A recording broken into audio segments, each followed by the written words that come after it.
de Jesus, meus irmãos, me chamo Pastor Rui Cruz e vou estar junto com vocês nos Fundamentos na Casa, na disciplina Transformação da Alma.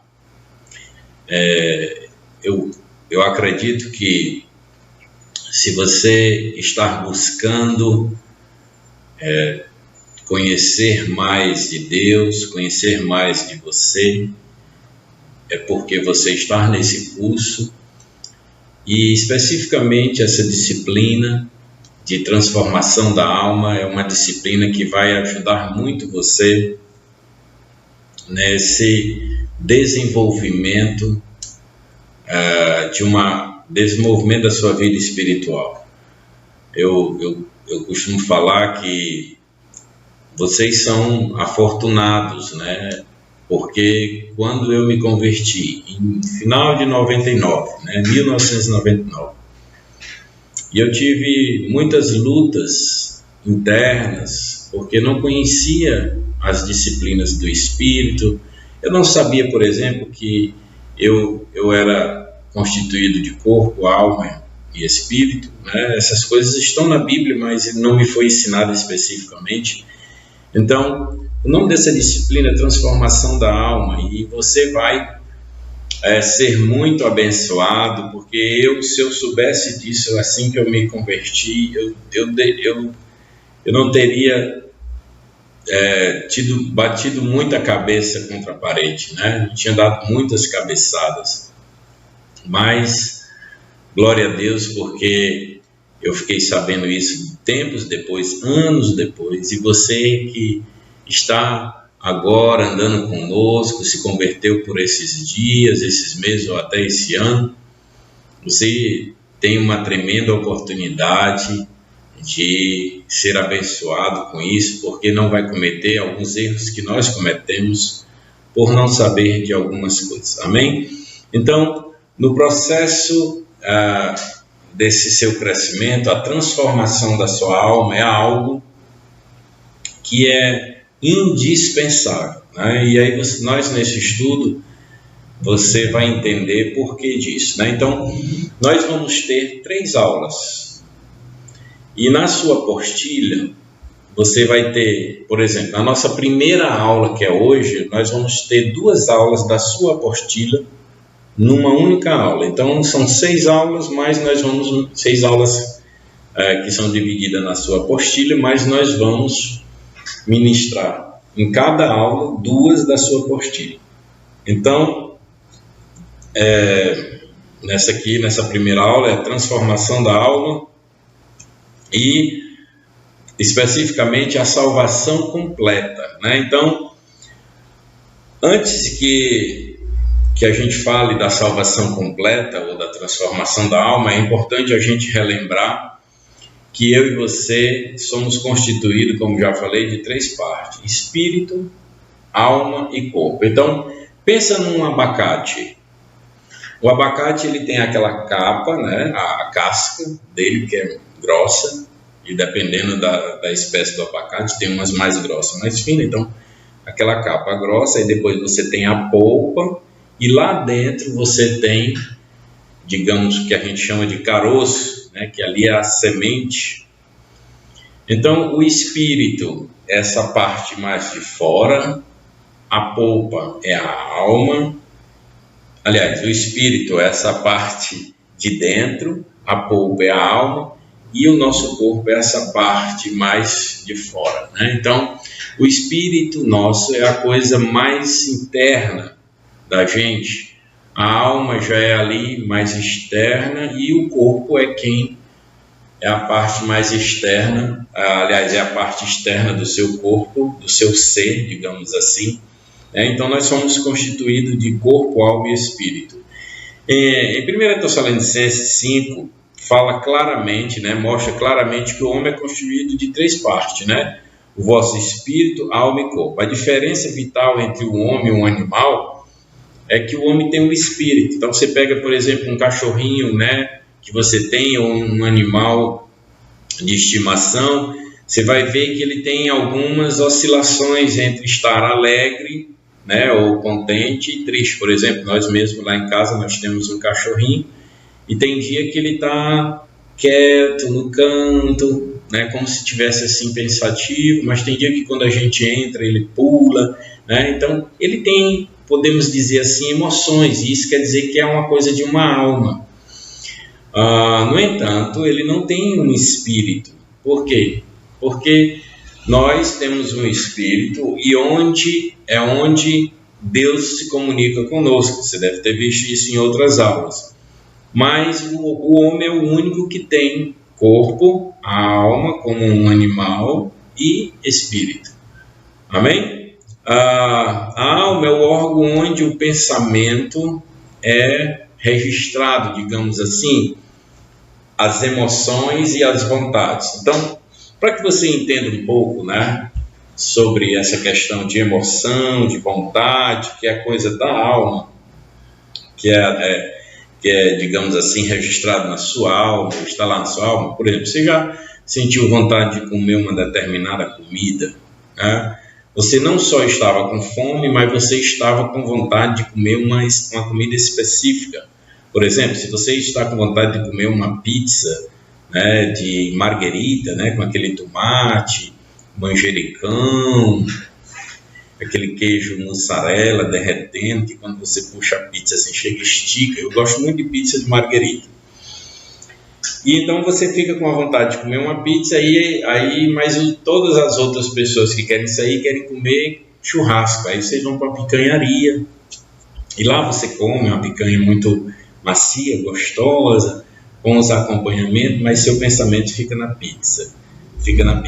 O seu estômago já está até cheio, você volta para casa, mas você fica pensando na pizza, né? Então, assim, não é só uma questão de fome, né, de saciabilidade. A vontade ficou ali de comer a pizza, né? Então, na sua alma, você ficou desejando aquilo. Então, na alma também é onde você guarda as emoções boas ou emoções não boas, né? Então, por exemplo, quando você olha para alguém que você gosta muito, que você ama, né? Seu coração palpita, ou então aquilo ali traz uma alegria, traz um sorriso para você, uma sensação de bem-estar, de segurança. Do contrário, quando você olha para alguém que você não gosta, você pode ter pensamentos ruins, de tristeza, de desânimo, de raiva, de ira e até pensamentos de morte, dependendo da pessoa. Então, essas coisas elas estão guardadas aqui na sua mente, que está relacionado com a sua alma. Então, o que você aprendeu na faculdade, o que você aprendeu na escola, lá no seu trabalho, é registrado na sua alma, no seu psique. E o corpo é algo muito simples, porque é facilmente da gente detectar, né? O corpo é onde você pega, você cheira, sente gosto, vê, escuta, não é? E o seu espírito é algo lá interno, que é como se fosse, digamos assim, de grosso modo, é uma antena que lhe conecta com Deus, que é Espírito. Amém? Então, isso aí de forma simples, tentei aí explicar para você. Então, como nós estamos falando, o nome dessa disciplina é transformação da alma. O primeiro estágio da transformação da alma é o estágio da salvação que acontece no seu espírito. Então, existem 3 estágios de salvação, e por isso que nós estamos falando de plena salvação ou salvação completa. Então, esses 3 estágios vão acontecer no espírito, porque se você aceitou Jesus, está vendo essa aula, provavelmente você já confessou Jesus, provavelmente você é um crente batizado. Então você já foi salvo no seu espírito foi recriado. Aí tem a salvação da sua alma, que é salvação das emoções, dos conceitos e valores, e o seu corpo, que vai ser salvo. Eu e você vamos receber um novo corpo que será transformado, um corpo que não adoece mais, um corpo que não é mais corrompido, né? Mas vamos falar aí dessas três salvação. Por isso é que nós estamos falando da salvação completa. Então veja, o primeiro estágio é o da regeneração. O que é regenerar? É gerar novamente. Então imagina que você tinha um espírito dentro de você, mas estava morto. A Bíblia fala sobre isso, né? Que seu espírito estava morto. E quando você aceitou Jesus, o seu espírito foi criado novamente. Eu vou tentar exemplificar assim. Você imagina que você tem um celular que está 1 ano numa gaveta. Se você tentar ligar ele, não tem mais energia na bateria, não é verdade? Então ele não vai funcionar. Ele está morto, digamos assim. E quando você coloca na energia da tomada ali e começa a carregar, é como se aquele celular recebesse vida, né? E ele começa a interagir, ele começa a se comunicar com a rede lá de transmissão da operadora que você escolheu. Então ele começa a conectar-se com a operadora, não é verdade? Por quê? Porque dentro dele tem um chip e você trouxe energia. Assim eu e você, quando não tínhamos aceitado Jesus, não tínhamos confessado Jesus, o nosso espírito estava morto.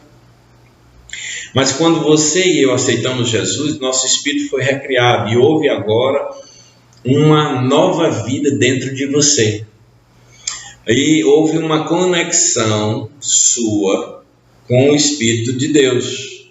E a Bíblia diz que Deus coloca o Espírito dele dentro de nós. Então, daí por diante, você tem a vida de Deus dentro de você. E aí acontece uma coisa muito boa, do ponto de vista da eternidade, mas também uma coisa que vai trazer conflito. Por quê? É como se você pegasse 2 pessoas e colocasse numa só. Por quê? Porque tem a sua vida, que é, por exemplo, tem a vida do Rui, né? Os meus conceitos e valores, aí eu aceito Jesus, Deus coloca o Espírito dele.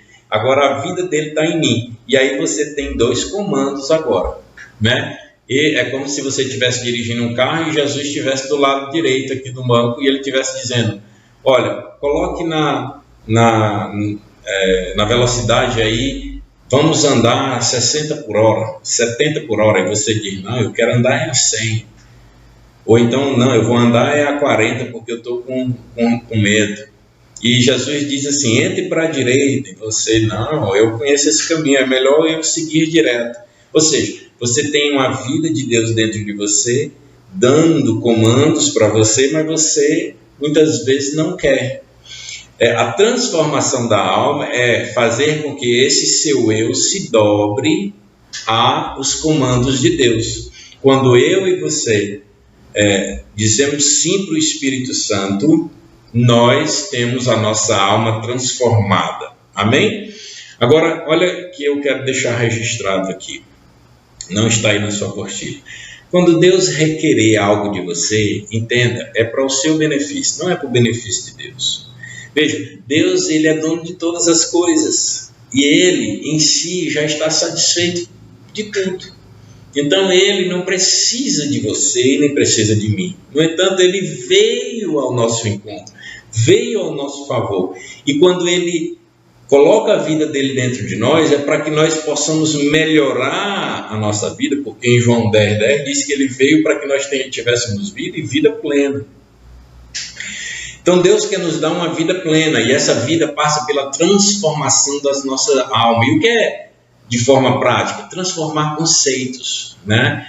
Então Deus começa a habitar dentro de você através do Espírito Santo e vai começar a mudar seus conceitos e valores. Então, por exemplo, o homem que casou, antigamente você pode ter sido assim, casou e achava que você não precisava participar das coisas do seu trabalho, da sua conta bancária, de quanto você ganhava, ou de quanto você ganha, de quanto que você gasta. Alguns homens foram ensinados que não precisava dizer isso para a mulher. Então, a mulher não sabia de nada, algumas mulheres não sabiam nem qual era o setor específico que o marido trabalhava na determinada empresa, nem muito menos quanto ele ganhava, nem muito menos quanto era que gastava. E alguns homens entraram num casamento instruído por outras pessoas que era assim que tinha que ser feito. Mas esse conceito é errado. A Bíblia diz que eu e minha esposa somos um. Então eu tenho que compartilhar tudo da minha vida com minha esposa, porque ela é uma auxiliadora, ela me ajuda nesse caminhar. Mas muitos homens que não têm o Espírito Santo de Deus, não conhecem a palavra de Deus, acham que quanto mais esconder da esposa, menos confusão vai ser. Então alguns dizem: Deus me livre que eu vou dizer para minha esposa quanto eu ganho, porque se ela souber que eu tenho uma reserva, ela vai gastar tudo. E no entanto, isso é errado, não é? A esposa precisa saber, sim. O homem precisa saber, a esposa precisa saber. Amém? Esses conceitos e valores, quando você aceita Jesus, começa a ler a palavra de Deus, o Espírito Santo vai forjando isso dentro de você. Eu estou dando um exemplo. Isso é transformação da alma. Eu já ouvi muitas vezes algumas pessoas dizendo assim: eu sou crente, mas não levo desaforo para casa. Isso ele está querendo dizer que ele é crente, mas não é besta, né? Como se levar desaforo para casa fosse ser um bobo, um tolo. Depende do conceito humano, né? Dos valores humanos. Levar desaforo para casa talvez seja uma fraqueza, mas num valor cristão, levar um desaforo para casa é sinônimo de muita fortaleza. É sinônimo de que você não se dobrou a uma provocação, que você não é uma pessoa que se deixa levar por uma circunstância que lhe coloca até em risco, você e sua família. Você imagina no trânsito quantas pessoas não morrem, né? E matam por conta do orgulho, porque alguém gritou, passou na frente ali do carro e outro vai tomar satisfação, e porque ninguém pode entrar na minha frente. Então, mas quando você de Deus, do Espírito Santo, alguém lhe tranca e você diz: oh Senhor, abençoe ele, Pai, abre os olhos dele, salva esse homem, salva essa mulher, não é? Então, isso é um conceito mudado. O que é a transformação da alma? É você sendo transformado de coisas que você tem por certo, um valor que é certo, e no entanto, meu irmão, está lhe colocando em risco. Amém? Eu espero que você tenha entendido. Então, vamos lá. Esse estágio, que é o primeiro estágio que nós falamos da transformação da alma, é o estágio de regeneração. Nesse estágio, o seu espírito foi regenerado. Você não sentiu muita diferença, porque é algo lá interno. Esse é o primeiro estágio, regeneração. Você não tinha espírito, seu espírito estava morto, e Deus veio e regenerou ele, recriou ele. Isso ocorre no dia que nós nos convertemos, né? O nosso espírito ele é regenerado, né? Isso aí nós também chamamos de salvação, a salvação do espírito, né? A Bíblia diz que o que é nascido da carne é carne, e o que é nascido do espírito é espírito. Está lá em João 3,6. Então, veja, pessoas que estão andando por aí, elas acham que estão vivas, né? Do ponto de vista carne, elas estão vivas, mas por dentro elas estão mortas. O que é nascido da carne é carne, ou seja, é carnal, mas o que é nascido do espírito é espírito. Então, existe hoje dentro de você duas naturezas, a carnal e a natureza de Deus, que é a espiritual. Amém? Então, por possuirmos a salvação e a vida eterna, tornamos-nos filhos de Deus, né? Está lá em João 12, 13. E jamais perecemos. Então veja, essa recriação que aconteceu em você, ela aconteceu uma vez só vai ser uma vez só, e uma vez por toda. Você é filho de Deus e pronto, você não perde sua salvação. Pastor, por que o senhor diz isso? Em 1 Coríntios 6,17 diz que aquele que se une ao Senhor é um só espírito com ele. É mais ou menos assim. Você já viu aquela colazinha que chama Durapox? Ela vem duas barrinhas, uma cinza e uma branca. Aí você quebrou uma coisa na sua casa, né? Sei lá, quebrou uma pecinha dessa aqui, aí aquelas coisinhas que se põe em cima da sua mesa e quebrou. Você compra aquela Durepox, aí tem a massinha, que é o componente A e o componente B, se amassa junto um com o outro, põe um pouquinho de água, né? E vai amassando, e depois que você junta aqueles dois componentes, que eles secam, não tem mais como você separar o componente A do componente B. Essa é quando a Bíblia diz que o que se une ao Senhor virou um só com Ele, esse une aí é cola. Só que não é cola como algumas coisas que nós colamos e depois pode descolar. Não, essa massa está ligado mais como algo que é amalgamado, que não tem mais como separar. É mais ou menos como se você fosse fazer um bolo.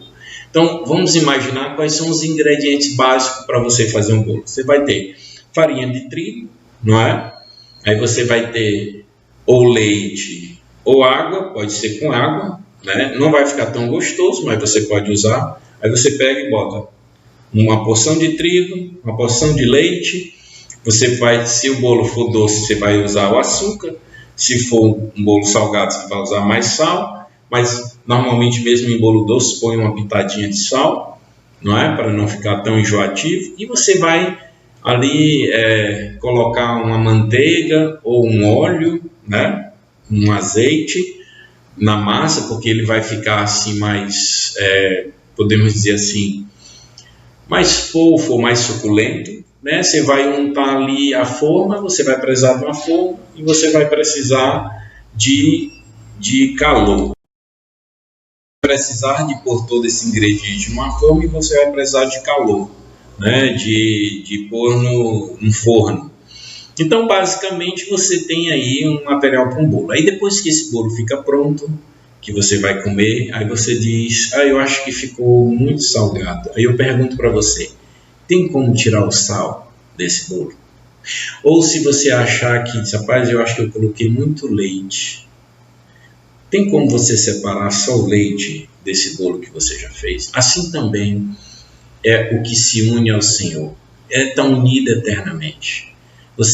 A Bíblia diz, o que se une ao Senhor é um só Espírito. Esse une aí é cola. Não tem mais como descolar. É como aquelas duas massinhas lá do Durepox. Não tem mais. Já era. Você é de Jesus para o resto da sua vida. Amém? Então, essa salvação é no seu espírito. Vamos lá. Esse primeiro estágio é o estágio que você não faz nada, digamos assim, do ponto de vista para que isso ocorra. Você aceitou Jesus, mas, sinceramente, você não pode colocar isso na sua conta. Isso é na conta de Deus. Foi Deus que fez, foi Deus que foi na sua direção. Até o fato de você aceitar Jesus, quem gerou isso no seu coração foi você, porque a Bíblia diz que não há um justo sequer, não há quem busque a Deus, não há quem entenda. Todos se extraviaram, então Deus veio na sua direção e você entregou seu coração para Ele e aí você agora é um só com Ele, amém? E o segundo estágio, nós falamos do primeiro, que é o primeiro estágio, que é a salvação do seu espírito. O segundo estágio é a salvação da sua alma, né? Esse estágio é algo onde eu e você já temos uma participação. Vou dar um exemplo aqui. Por exemplo, você aceitou Jesus, você tem o Espírito Santo de Deus, e aí um belo dia alguém lhe trata mal lá no seu trabalho, seu chefe lhe trata mal, gritou com você, foi injusto com você, e você volta para casa. E você está furioso, né? E a sua fúria, a sua raiva é legítima. Mas o Espírito Santo diz assim, perdoe ele. Fale de Jesus para ele. Seja amoroso com ele. E você começa uma briga interna, porque você está certo. E ele foi grosso, estúpido. Mas o Espírito Santo que está dentro de você, lembra que eu falei da segunda pessoa? Que agora mora com você? Ele começa a dizer, perdoe, perdoe. Aí você tem duas opções. Uma, obedecer o Espírito Santo. Duas, não obedecer. E não perdoar. Chegar no outro dia, na segunda-feira, com a cara trancada. Ele, seu chefe, vai ficar refletindo, talvez esteja envergonhado, e você por cima da carne seca, né, como a gente fala aqui. E aí você tem essa opção. Então veja, esse estágio aí é um estágio da salvação da sua alma. Se você ouve a voz do Espírito e chega na segunda-feira, né, quebrando o gelo, conversando com ele, e ele, se ele disser assim, olha, eu queria conversar com você a respeito do que houve lá na sexta-feira, na semana passada, e você diz, tá bom, vamos conversar, e ele vê que você é uma pessoa maleável, uma pessoa, e aí se ele lhe pedir perdão ou não, e você diz, olha, não está tudo bem, né? Vamos tratar desse assunto, mas eu quero dizer para você que não ficou mágoa, rancor no meu coração, que você está indo na direção do Espírito Santo. Isso quer dizer que quando você disser sim para o Espírito Santo, para que o Espírito Santo está dizendo para você fazer, sua alma vai ser transformada. E o ganho disso aí é, você vai estar refletindo quem? A outra pessoa que está dentro de você. Você vai estar refletindo Jesus. Amém? Então, transformação da nossa alma, se eu pudesse resumir, é você sair da direção do carro e deixar Jesus conduzir. Só que Jesus, ele não quer conduzir só. Ele quer dizer para você, dobre a direita, e você mesmo dobra. Porque ele em si, Jesus já é transformado. Né? Jesus habitou aqui e não pecou, mas agora ele está habitando dentro de você. E ele quer lhe levar para um caminho de libertação. De querer um caminho onde você não vive mais do seu jeito, mas vive do jeito dele. Amém? E sempre lembrando, lembre, Jesus, ele não precisa ser transformado, quem precisa disso é você. Ele não ganha quando você é transformado, quem ganha é você. Jesus em si mesmo já é satisfeito, é dono do universo, é dono de todas as coisas. Amém? Você está entendendo? Então, esse segundo estágio, que é a transformação da sua alma, tem a ver com que você negue-se a si mesmo, tome a sua cruz e siga Jesus. E nós vamos falar sobre isso, né? Bom, por que também que é salvação completa? Porque muitos crentes acreditam que o que tem que ser salvo é só o Espírito. Então, você vai encontrar muitos crentes aí falando nomes feios, que a gente chama de palavras torpes, contando piada suja, vendo programa que não deveria ver, porque ele salvou, né? Aceitou Jesus, está salvo, mas a mente dele não é transformada, a alma não é transformada. E ele continua muitas vezes com os mesmos conceitos e valores. De domingo ele veste uma roupa menos extravagante, vai para o culto. De domingo às vezes ele acha um documento dentro da Bíblia, porque ele passou a semana toda sem encontrar aquele documento. Aí quando ele vai no culto, pega a Bíblia, quando vai abrir a Bíblia, aí encontra alguma coisa. Por quê? Porque ele não lê a Bíblia. Mas de domingo ele se veste de uma roupa religiosa e vai lá. Então, existe esse crente que ele é salvo, mas não é transformado? Existe, né? Eu me lembrei até de uma história de um pastor que estava viajando num determinado lugar e entrou num açougue e encontrou uma placa bem grande lá, né? Não vendemos fiado, especialmente para pastores. Já pensou? Então veja, isso provavelmente estava lá porque o dono do estabelecimento foi enrolado por algum pastor. Então veja, dependendo de onde você está, alguns tipos de igreja, eles têm uma ênfase só em salvar o espírito. O caráter da pessoa que tem a ver com a alma, se ela vai refletir Jesus ou não interessa. Só que nós aqui, como igreja, como casa de Deus, queremos falar para você da salvação completa. Você foi salvo no seu espírito, Deus recriou ele estava morto, mas você precisa ser salvo na sua alma, precisa lavar a sujeira e os conceitos e valores que ao longo dos anos foi colocado aí, que não condiz com a palavra de Deus, não condiz com o que Deus quer para você. Amém? Você entendeu? Espero que você esteja entendendo sobre essa parte da salvação da alma, né? Então eu quero ler um texto que eu quero que você guarde ele, né, aí no seu coração, leia sobre ele, porque é um texto chave sobre salvação. Está lá em Mateus 16, do versículo 24 ao 27, que diz: Então disse Jesus, eu vou ler aqui para você. Então disse Jesus a seus discípulos: Se alguém quer vir após mim, a si mesmo, presta atenção, a si mesmo se negue. Olha como isso é forte. Jesus está dizendo: se você quiser vir após mim, ou seja, caminhar no meu caminho, caminhar me seguindo, se você quiser me seguir, a si mesmo se negue. Tome a sua cruz e siga-me, porquanto quem quiser salvar a sua vida, aí essa vida aí é alma, perdê-la-á. E quem perder a sua vida, essa vida aí no original é alma, por minha causa achá-la-á. Pois quem aproveitará o homem se ganhar o mundo inteiro e perder a sua alma? Ou que dará o homem em troca da sua alma? Porque o Filho do Homem há de vir na glória do seu Pai com os seus anjos, e então retribuirá, presta atenção, retribuirá cada um conforme as suas obras. Que obra, pastor? Conforme a obra que ele deixou que o Espírito Santo fizesse. Qual é a obra? Negar-se a si mesmo. Então Jesus vai voltar e vai prestar conta comigo e com você. E ele vai chegar e vai dizer para mim: e aí, Rui? Tua alma, tu se deixou ser transformado? Porque eu quero deixar claro para você que essa é uma obra do Espírito Santo, mas que você pode dizer não. Eu não quero que o Espírito Santo me diga o que fazer. Eu quero fazer do meu jeito. Eu quero dizer, se você tomar essa atitude, você vai ser um crente salvo, mas não vai ter uma alma transformada e, por consequência, você vai receber a retribuição disso, né?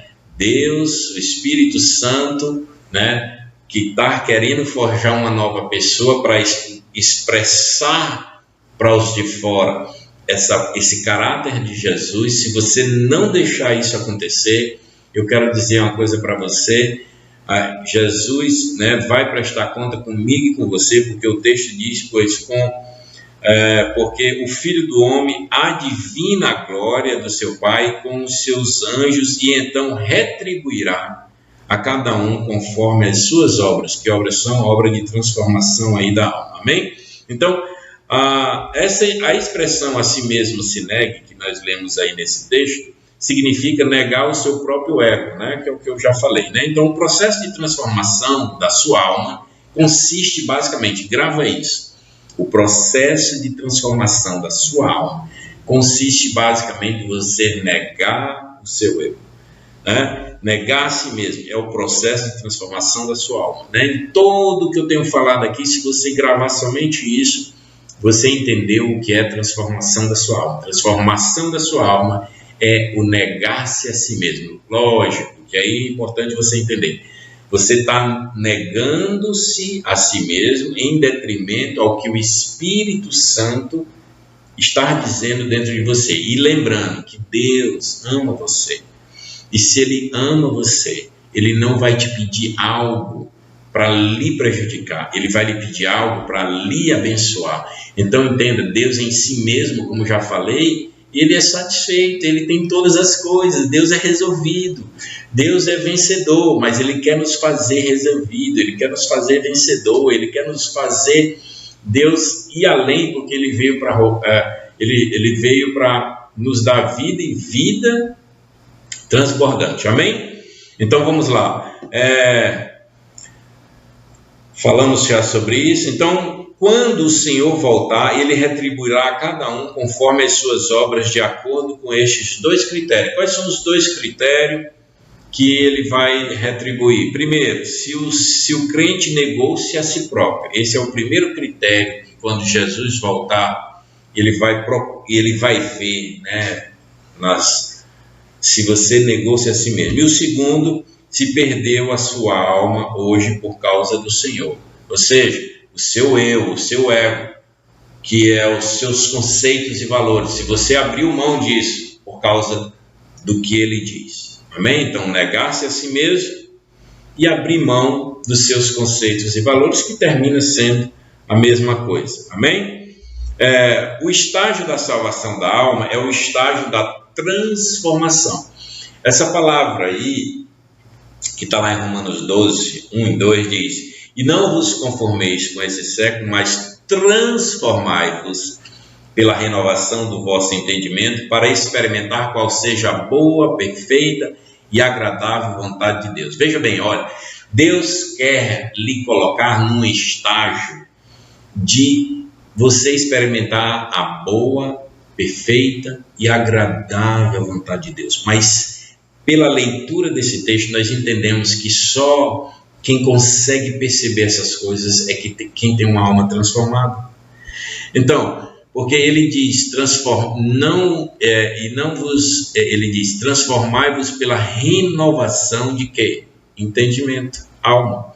O que é isso? Eu renovo meu entendimento, ou seja, eu achava que eu tinha que ir para cá, mas o Espírito Santo está me mandando ir para lá, e eu entendo isso, e eu renovo, ou seja, eu deixo as coisas velhas, vou para coisa nova, e aí eu experimento a boa, perfeita e agradável vontade de Deus. Amém? Isso não é maravilhoso? Isso é o que Deus tem para você. Amém? A palavra aí, no original grego, transformação, inclui um sentido de mudança. Significa a mudança de uma substância e uma natureza e uma forma. É mais ou menos a mesma palavra no grego, está ligado a transformação dessa palavra de Romanos 12, 1 e 2, está ligado com metamorfos ou metanoia, transformação de mente. É o mesmo que ocorre com a lagarta e a borboleta. A lagarta é um ser limitado, a lagarta ela rasteja pelo chão, ela sobe uma árvore ali, né, colada no caule, rastejando, mas quando ela fica um tempo num casulo, né, ou na crisália, e aí ela muda e vira uma borboleta, houve uma transformação. Essa transformação mudou totalmente o ser. É o que Deus quer que aconteça com a gente. E essa transformação, ela acontece dentro de você e dentro de mim de forma metabólica. Como assim, pastor? Simples. Veja bem. Se você comer um pedaço de pão, né, imagina quando você chega assim numa vitrine de uma padaria, você vê aquele pão assim, apetitoso, porque pão é algo que mexe, né, com você, com seus olhos e o estômago. Pão é uma coisa muito fácil de ser assimilada, né, muito simples de ser assimilada, até de fazer. Então, quando você come um pão, você sabia que a sua saliva ela tem enzimas que quebram o amido do pão. Já na sua boca ele começa a ser digerido. Então a sua saliva já começa o processo de digestão do pão na boca. Então quando você engole o que você mastigou do pão, quando chega nos seus estômagos, ele está praticamente quase que 100% assimilado. E aquilo ali, né, o pão ele vira uma glicose, né, que na verdade é um açúcar, ou seja, é energia pura. Então, quando você come um pão, imediatamente ele se transforma em energia. Se você pegar uma pessoa que comeu 10 pães, né, ou mesmo um pão, e depois ali de 10 minutos que ela comeu, se você pegar ela e pegar cada singular célula dela, o pão vai estar lá. Não tem mais como você separar daquela pessoa o que ela comeu. E aquilo ali trouxe força para ela. Porque o pão ele virou glicose, energia, ele trouxe ali para ela poder. Assim também, né, no processo de transformação da sua alma, quando você se alimenta da palavra de Deus, esse alimento vai entrar aqui e ele vai começar um rebuliço dentro de você. E ele vai trazer essa substância que é o pão vivo que desceu do céu. Começa a alimentar você e você começa a trocar seus conceitos e valores. Sua fisionomia muda, você começa a ver as coisas de forma diferente, uma perspectiva diferente, e aquilo começa a mudar até seu ânimo, o seu acordar, o seu dormir. Por quê? Porque Deus está colocando uma comida espiritual que é Cristo Jesus na sua vida, e essa coisa vai metabolizando dentro de você, assim como o exemplo do pão, e vai mudando o seu caráter. Amém? Então essa mudança metabólica ocorre porque nós ingerimos uma comida celestial. Glória a Deus. Jesus em João 6:48, 51 diz: Cristo é o pão vivo e o pão da vida para comermos, né? Então, o pão vivo que desceu do céu. Amém? A salvação no Espírito é decidida no momento em que cremos no Senhor, mas a salvação da alma depende de nos enchermos do Espírito Santo. A salvação da alma depende de você ser tão cheio do Espírito Santo que quem manda é o Espírito Santo, não é mais você. Amém? E o terceiro estágio da salvação. Então vamos lembrar, primeiro estágio é a salvação do seu espírito, que aconteceu de uma vez por todas, você se uniu a ele e você agora é um com ele. O segundo estágio é o estágio que nós acabamos de falar, que é o estágio da transformação da sua alma, transformação do seu eu, dos seus conceitos e valores. E o terceiro estágio é o estágio da transformação do seu corpo. Esse corpo seu e meu é um corpo que apodrece, que perece, que vai murchando, que vai enchendo de ruga. Olha, eu já tenho umas aqui, né, aqui na testa, olha só, né? Então, vai enchendo de ruga e tal, e daqui um dia os seus olhos já precisam de óculos, você já sente algumas dores e tal, já não dorme mais como dormia quando era criança. Enfim, o corpo ele vai perecendo. Mas a Bíblia diz que nós vamos receber um novo corpo, né? Então, o terceiro estágio, o último estágio da plena salvação de Deus, é o da salvação do nosso corpo, ou seja, da glorificação. João 20, capítulo 20, versos 19 e 26, fala disso, né? Esse estágio será no futuro. Deus remirá o nosso corpo de corrupção e transformá-lo, né? E vai transformá-lo num corpo de sua glória.